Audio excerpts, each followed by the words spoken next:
Big news for air travel. JetBlue is now vying to buy Spirit Airlines. Frontier also wants to acquire the budget airline.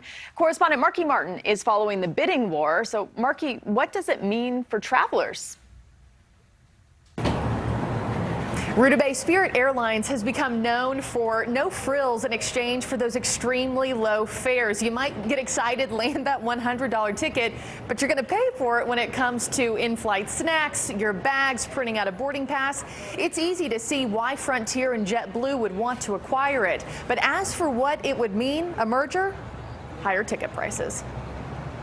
And historically, we've seen when airlines merge, prices do go up for consumers.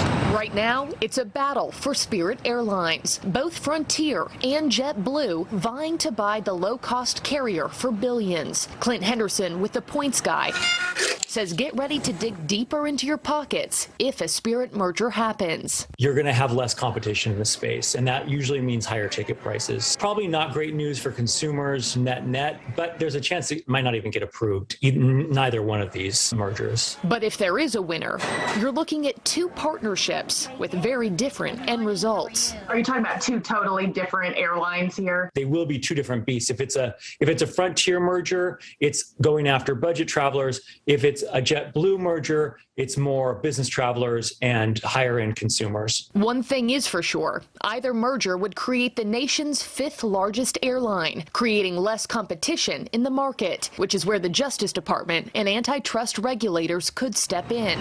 There's also fear of eliminating the cheap airfare Spirit is known for, at a time when experts are watching ticket and travel prices go up about 7% a month. Have you heard a lot of consumer feedback from people who say, if that goes out the window, I'm kind of priced out of flying? Yeah, I think that is a problem with this, and that's what the Justice Department may also have a problem with. If you're eliminating the cheapest route, the cheapest tickets available in the market, all of a sudden, not only is that bargain basement fare gone, but the other airlines can also raise their prices, because if they're not competing against Spirit, they can raise prices even higher. And as far as destinations go, Frontier's route map is strongest in the western United States, so combining with Spirit's network along the East Coast and the Caribbean would expand its portfolio. JetBlue's strength on the East Coast, including Florida, would mean much more overlap with Spirit.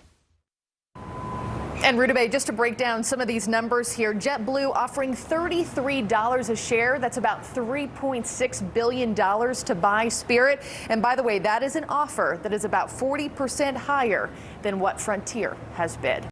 Rutabaga. Thanks for watching. Click the red subscribe button below so you can get more of NewsNation's fact-driven, unbiased coverage.